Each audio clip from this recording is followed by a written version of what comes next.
Welcome to Growing the Future Productions. If you're just joining us, this is part two of a three-part live conversation with Robert Andjelic, Canada's largest farmland owner, on what he believes is a coming capital squeeze in agriculture. Part one covered the macro risks and why the system is under pressure. This session focuses on what you should actually do next, including a quick recap of Robert's 12 key points before we get into his three-step action plan. So if you find value in conversations like this, please like and subscribe. It really helps the channel. And part one and part three are going to be linked in the comments. Enjoy. I'm just going to recap. I had a request to recap the 12 points here, and absolutely we'll get people more structured output from this, transcripts, summaries. We'll be exploring more of this in the mastermind, and you can contact the sponsors about it as well. So, number one, we started with Robert's high-level trip to Toronto to meet with all kinds of different folks in the lending industry. And then number two, his key takeaway was that things are a little bit different this time in the conversations, and it's not that banks are hostile to agriculture. It's just that there's some changes going on that we should be aware of, and we should be addressing and conducting ourselves accordingly. And again, point number three, Robert's been stressing all along the necessity of credit, and the role of banks is indispensable unless we're, living in villages and running around taking what we want. And we've sort of progressed from there. Thank the Lord. So let's keep civilization rolling here. Where we are in the economic cycle, he's arguing that you missed the time frame to prepare in almost ideal conditions, but there's still things that you can do, which we're going to cover here shortly. He talked about OSFI, the Office of the Superintendent of Financial Institutions, which was a great education. I was not aware of that. And a little bit on the shadow banking system was the 6th point. And that was really interesting. And number 7, farmland, gold and silver versus real estate risk. That was a great discussion. Number 8, the USA currency debasement and key milestones. Getting a little bit of education there. And 9, today's economic problems, the list goes on. It's all interconnected, and pull on the string and your sweater starts to unravel, as he put it. 10 was the EU breakup. That was a big one. That's very interesting. Lots of folks will be chewing on that. And number 11, the U.S. banking crisis. And number 12, ag is different. So, I mean, hopefully everybody got their money's worth with a little edutainment there. And we could go into a lot of it, and the questions are coming hard and fast. But we have a 3-point plan. We want to simplify this because it's very simple but extremely important to do, and maybe not easy.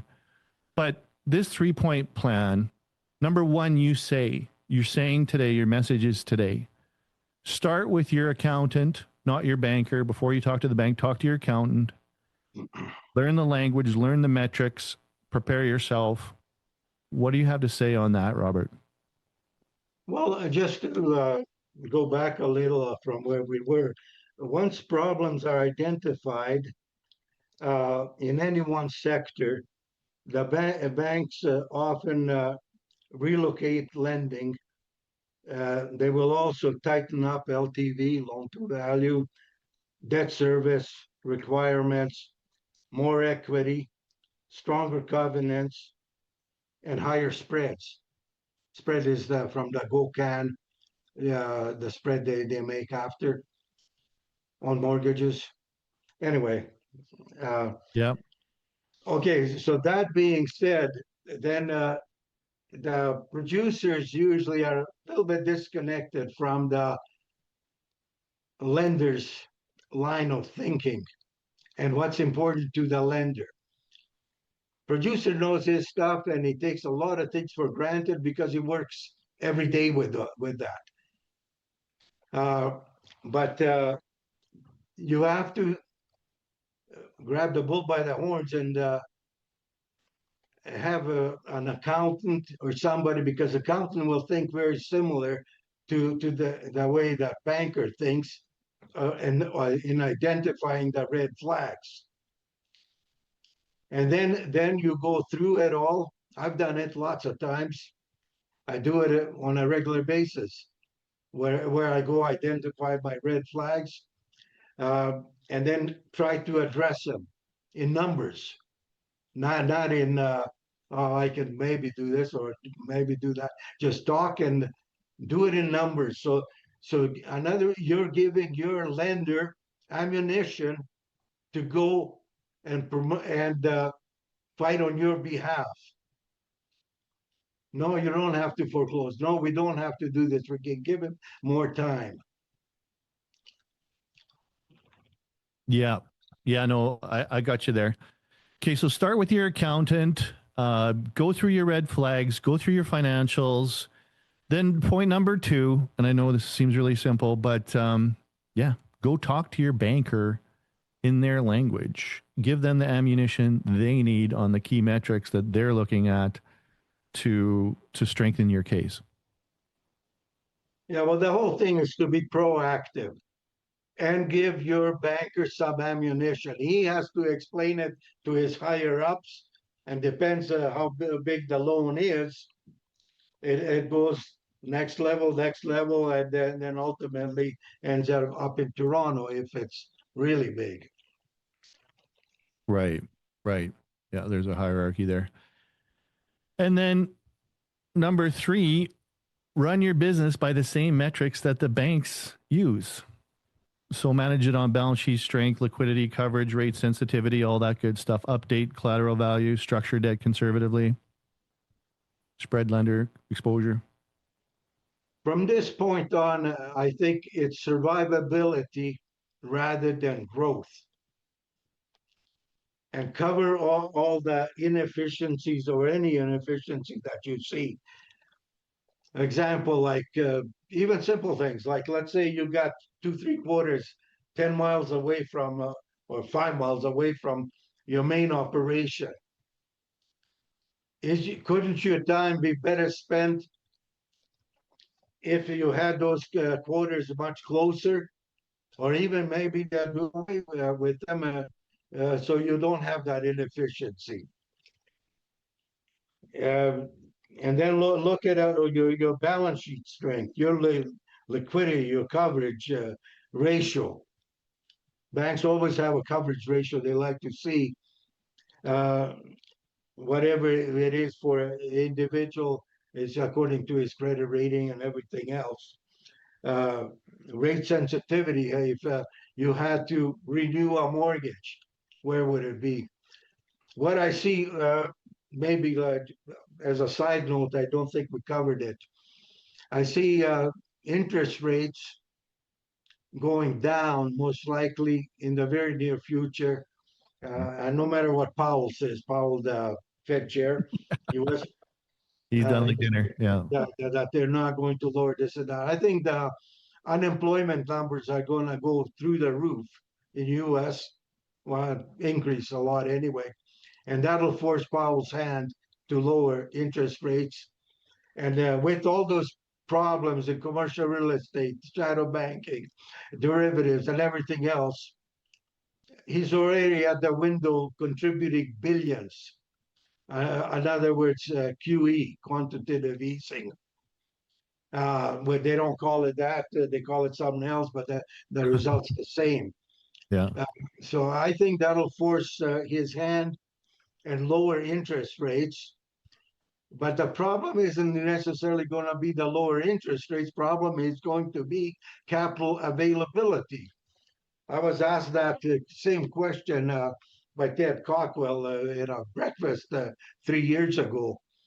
Like, where at that time, where's the interest rates going to go? At that time, I addressed the issue of today, where I said the problem isn't going to be the interest rate per se. Yes, it does matter, half or a point or whatever. But the biggest problem is going to be capital availability and the shortage of capital.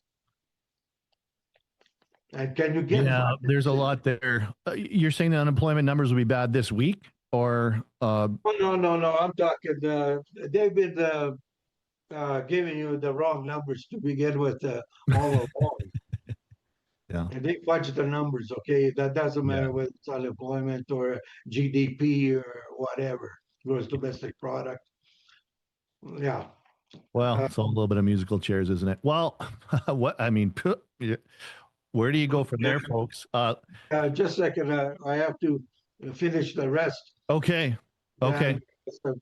It doesn't end there with the lower uh, interest rates. They will lower.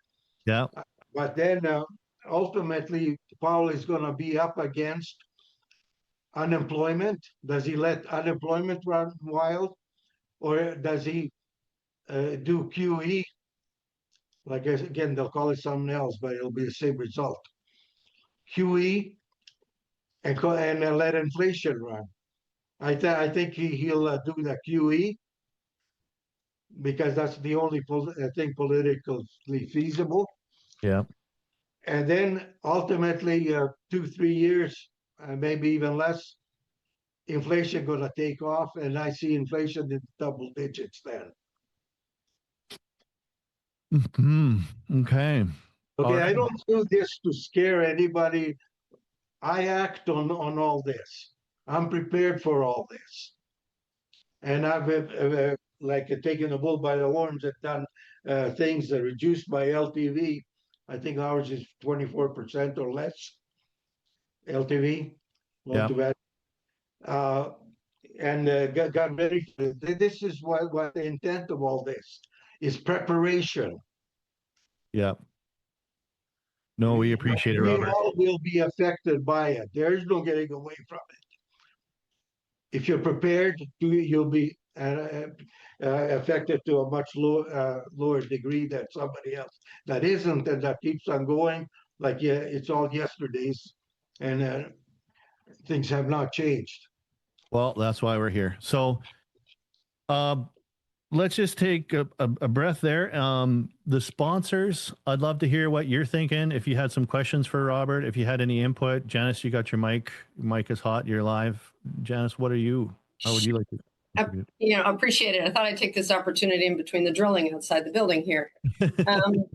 First of all, thank you very much, Dan. I really appreciate the opportunity. And thank you very much, Robert. I think this is an important conversation, and really appreciate you starting that. I just like to say that, to start with, from the Scotiabank perspective, if anything, we're more positive on agriculture because of a lot of the challenges that you talk about in the in the overall economic environment, and for sure a lot of the things that have happened around commercial real estate. So we actually would view agriculture more positively. We're certainly not seeing any pressure to lower loan to value. We probably would say that we look at management of our prospects, and we look at the management of our clients as the biggest strength that they can bring. So I really appreciate a lot of the comments that you've made around how producers can be better prepared, and in their communications with the bankers. Like, that's just tremendously valuable. I guess my question is, do we take that view at Scotia? Because like the team that I run doesn't do anything but agriculture. This is it. Like, our group, this is all we do. Most of them are farmers, are producers in some way. Most of the people on my team, our credit group does nothing but ag. But do you think more broadly, some of the FIs will, instead of pulling back on loan to values and exposure to agriculture, will look at it the way we do, as a stronger asset class in comparison to some of the challenges that you're seeing in some of the other segments? Well, I think you're 100% right. Agriculture is the strongest class. I'll put it against anybody. I know commercial real estate, I made hundreds of millions at it. So I know it very well. Right. And I wouldn't be in it right now. When you compare agriculture to it, I'll take agriculture hands down, no problem. Okay, so and agriculture has the best future. There's bar none. So I agree with you 100%. It's the place to be.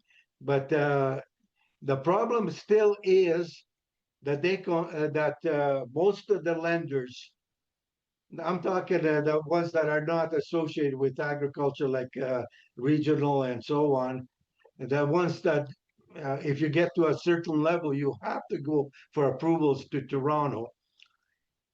Those guys are not familiar with it, and they base agriculture, try to put in the same whole same peg as commercial real estate.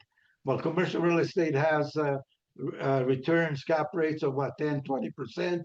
Agriculture, like much lower. I'm talking farmland leases and so on. So you're talking 3-4% max. Mhm. Yeah, but there's a lot of differences between the two.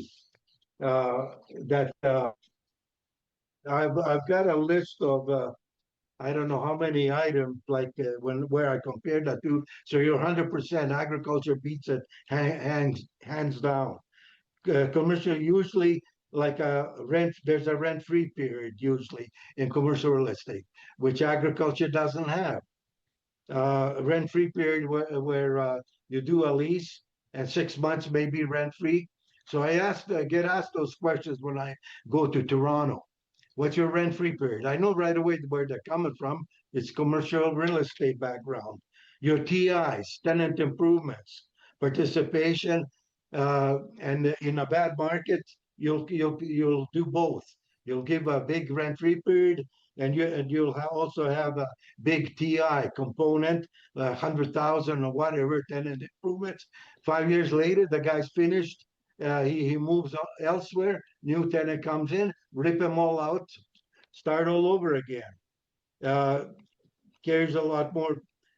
Uh, Commercial real estate carries a lot more bad debt. Like our bad debt is virtually zero. Like in the past 10 years. Uh, it, the biggest component to explain that I tried to explain to the guys out east is farmland is an appreciating asset. Bottom left, upper right. Mhm. Uh, Commercial real estate depreciating. Higher left, going down. Mainly, you got roof repairs. You got uh, uh, parking lot repairs. You got all kinds of different things, and they're constantly deteriorating. So, yeah. Well, I love a good heated agreement. Great to see. We're bullish. We're Ted. You've got your hand up here. Did you want to jump on the call here?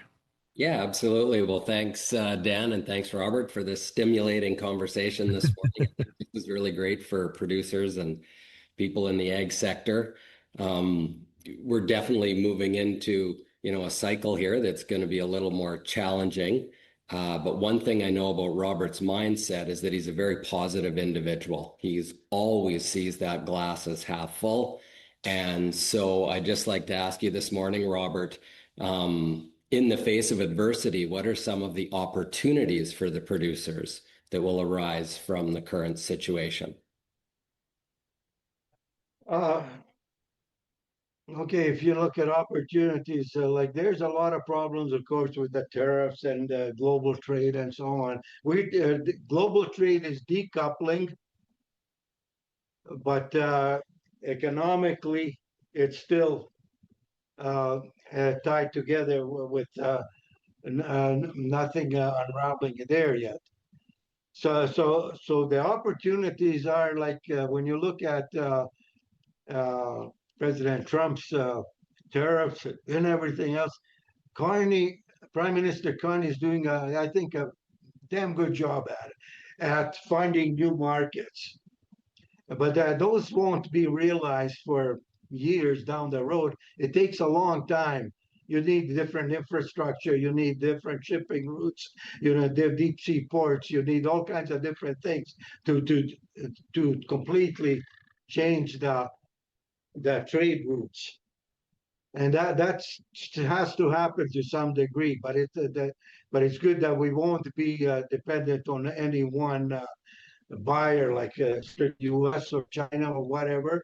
He's right now currently is developing new trading partners and new markets for us, which is I don't care. Like I'm not really that political. If somebody's doing a good job, I don't care whether they're white, red, pink, or whatever color the party is. Yeah. If he does a good job, I'll give him credit. If he does a shitty job, I'll tell him so. Crap. Yeah. Anyway, Yeah, but that's fine. the future, I think, is great. Mainly because, again, you have a deteriorating product being arable land. And like in my past comments, we're losing 10 to 12 million hectares per year. So somebody has to make up that production. That's visceral. Yeah, that's a crazy number. Sure puts things in perspective. Well, when you look at the other number, 12 million hectares, 30 million acres, that translates to half of Saskatchewan, arable land. Wow. Not arable, farmable land. That's There's a crazy. difference. Yeah. That's a big deal. And, obviously some regions become more productive over time with weather and some not so much. Well, that's another thing, especially that I try to tell lenders or get my point to the lenders, is Canada is going to be the biggest beneficiary in the world from climate change. And University of Stanford professor just did a recent study 2 years ago, and he came to the same conclusion I came when I did my original study before I got into farmland about 18 years ago, where he says that Canada is going to be, he came to the same conclusion. Canada is going to be the biggest beneficiary in the world. Most of the world, most of our competitors are going to be very severely affected as far as yields are concerned. So the future is great for agriculture, but we have to get through this soft patch. Well, and if you want to know what Robert thinks about the cycle of weather in southwestern Saskatchewan, put it in the chat, because we were talking about that the other day. Robert, we want to get to some of these other sponsors' questions, and there's a bunch of questions in the chat. Ryan's got his hand up, and he's about to lay it down. Ryan, why don't you come on the show and let it buck? Yeah, good. No, thanks so far for everything, Robert and Dan. So my background is I am a CPA and an ag advisor. And so obviously there's been a lot of, interesting points today. I think, what everybody on this call can agree is that as whether it be a farmer or any kind of a business owner, our main purpose is to grow the value of our companies. Or if we are in situations like Robert says might be coming up, we might be looking at ways to preserve the values of our company. And in point 7 of Robert's 12-point plan, he, talks about how traditionally we've run to gold, silver, land, or whatever other alternatives that may be, beneficial to our business owners.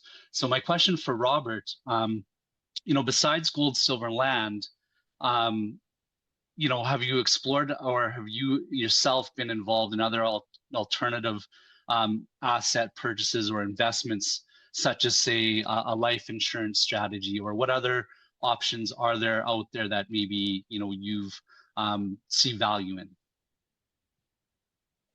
Well, I'm 100% and only invested in farmland. Although I say gold, silver may be secondary, or something that I'd go into if I didn't have farmland, but I don't have no gold, no silver, nothing else.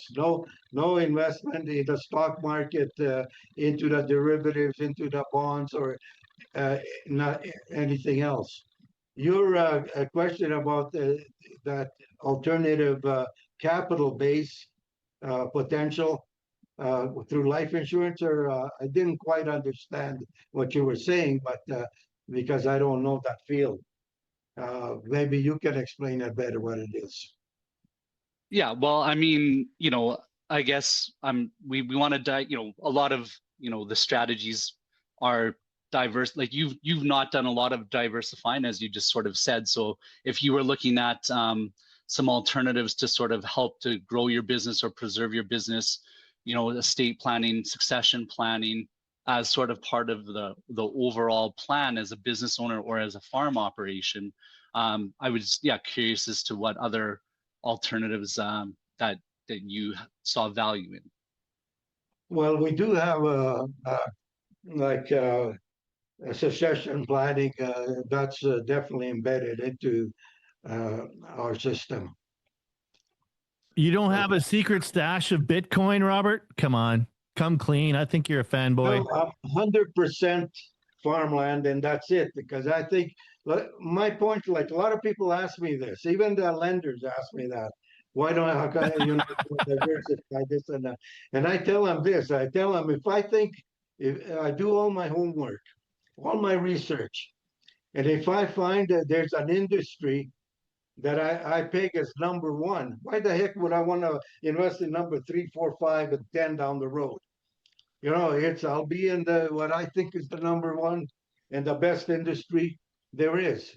Well, and And what's crazy is I don't think you can beat agriculture.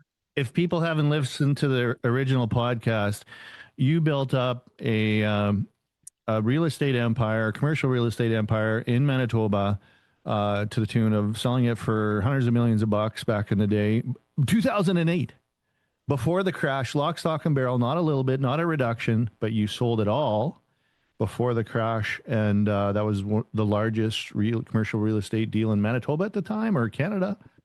No, Manitoba. Manitoba, 200 some million bucks. And then, but you did do some rare earth stocks and in commodity trading for a while, Robert, but before you went all in on land. But it is interesting that you're all in on land. Like, isn't the traditional messaging from investing institutions to diversify?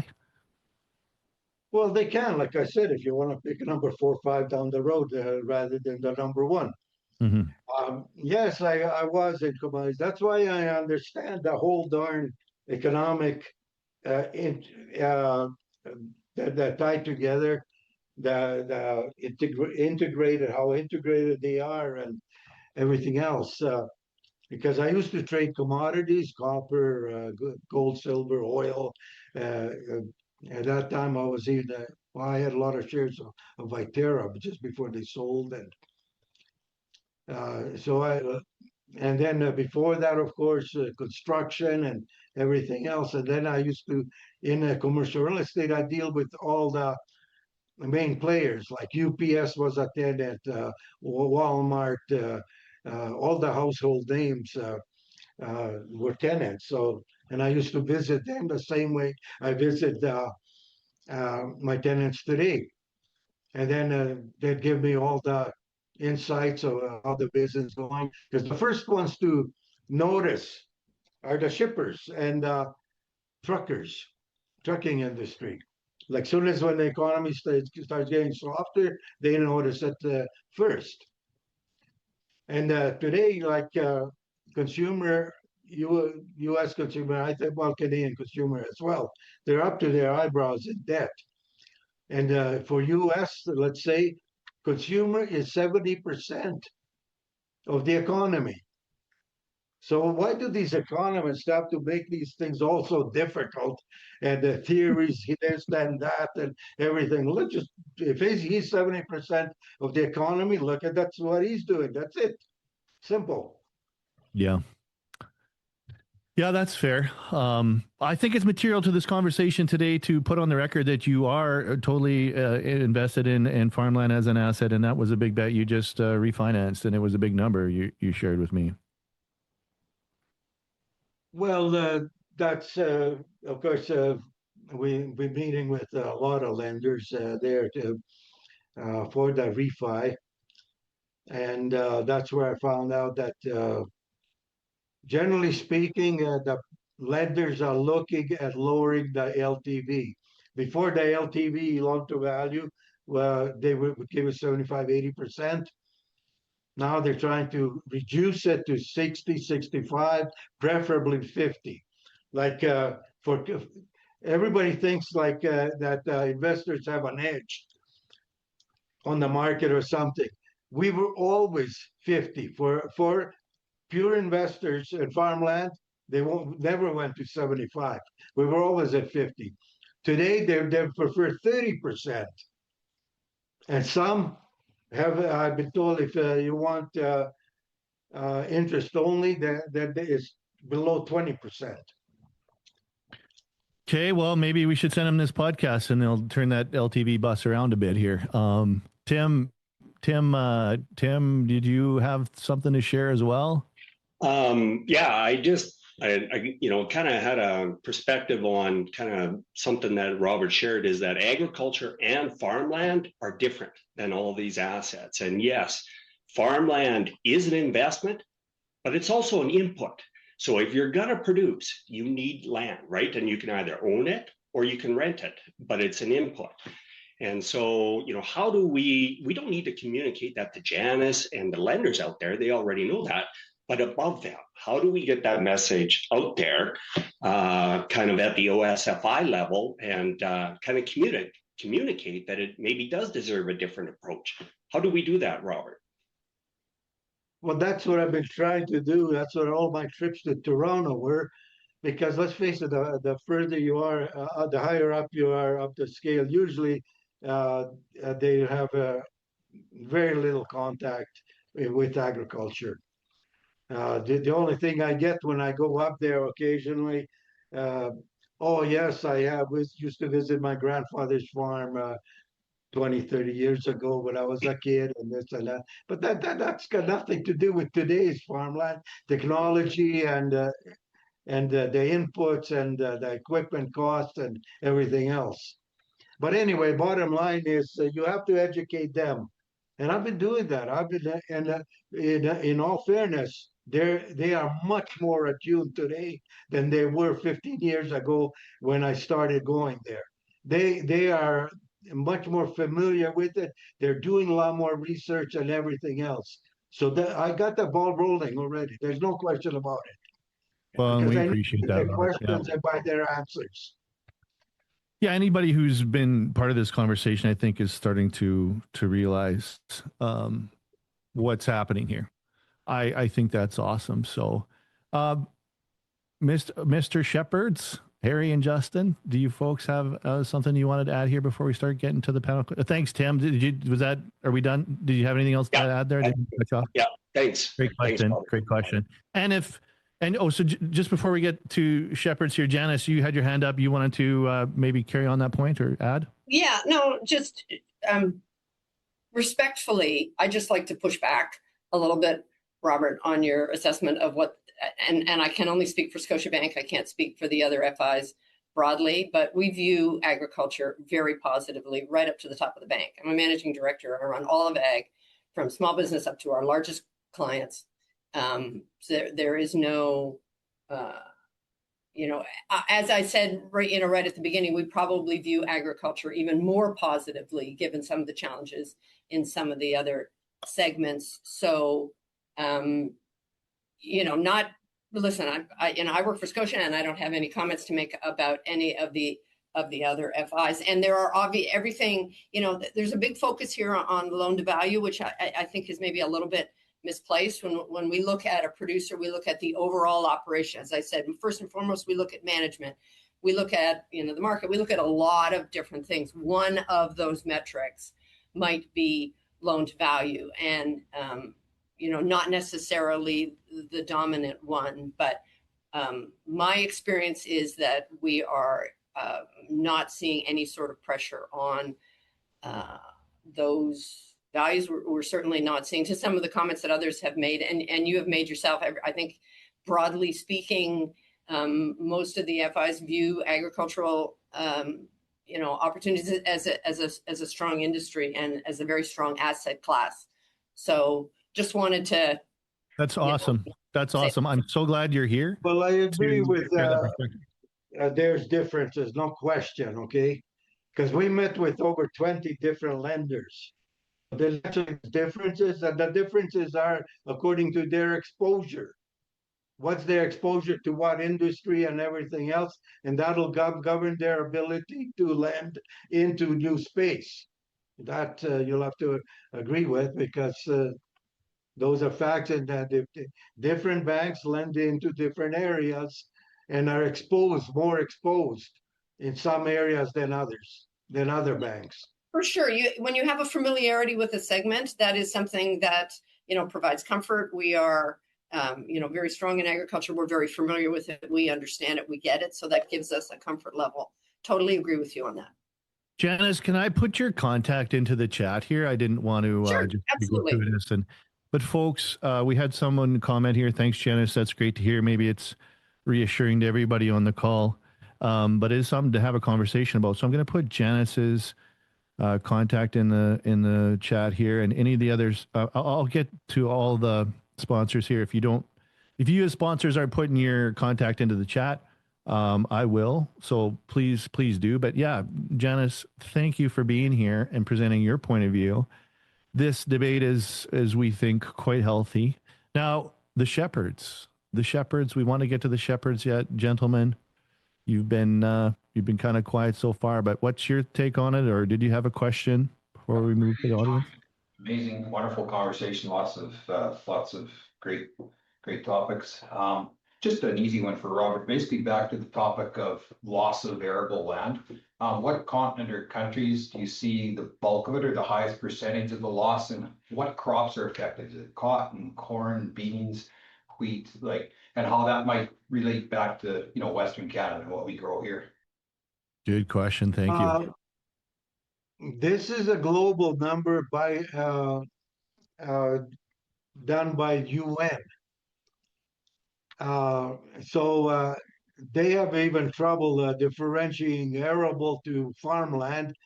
Farmland you can graze, includes grazing, of course, and all the rest. That doesn't mean it's cultivated land. So, but they do break it down to cultivated, then it's less, of course, numbers. But those numbers, basically, farmers are making a living off that land in one fashion or another. There is no numbers that I know of that concentrates on Canada only. But Canada, I don't think is losing very much. Just in my travels, and I do the tours from one end of the country to the other, and that's all I'm looking at. Doesn't matter whether I'm a PEI or Quebec or wherever. They didn't. The rest of the country didn't buy into that zero till as much as Saskatchewan. Saskatchewan's number one with that zero till as a percentage. Yeah. And you have to go pretty well into other provinces before you find that black dirt in the ditches like you used to have prior to zero till. Yeah. Well, we have the sexiest carbon footprint too, don't we? Sorry to cut you off there, Harry. Go ahead. Oh, I was going to say, certainly continuous cropping and direct seeding over the last 40 years or so has made a huge difference for erosion. Just erosion alone on the slopes is much reduced, so which increases productivity of the land and so on. So, thanks, Robert. Love it. Well, folks, that wraps up part 2 of our 3-part conversation with Robert Andjelic, Canada's largest farmland owner, on the coming capital squeeze in agriculture. In this session, we move from the big picture risks into what you should actually be doing next, including Robert's framework and action steps. So part 3 is going to go deeper into your questions, the audience questions, lender dynamics, real world positioning, and it's going to be linked in the comments below when it's available. So if this conversation was of value to you, please give us a thumbs up, subscribe to Growing the Future Productions, and turn on notifications so you don't miss any future conversations like this. Thank you so much for watching, and I will see you in part 3.